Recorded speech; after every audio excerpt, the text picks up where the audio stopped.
या संपूर्ण प्रकरणावर या आंदोलनाच्या पार्श्वभूमीवर आम्ही एकत्र निर्णय घेतला. मी होतो, मुख्यमंत्री होते, अजितदादा होते, त्यावेळेस आमचे मंत्रिमंडळ उपसमितीचे त्यांच्याबरोबर देखील विखे पाटील आणि त्यांची टीम त्यांच्याशी चर्चा झाली. हे सगळे बारकावे देखील पाहिले.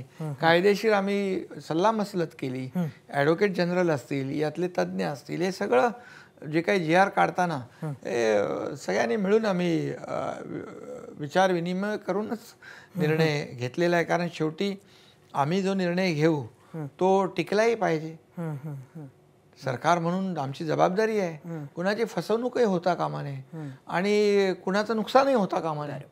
ह्या सगळ्या बॅलन्स गोष्टी करूनच आम्हाला, त्यामुळे आम्ही बाहेर काय कोण म्हणतंय, काय चाललंय, कुठे काय चाललंय, कोण कुठे होतं, कोण मागे होतं, कोण पुढे होतं, याच्यावर काही नाही. आम्ही टीम म्हणून काम करतो.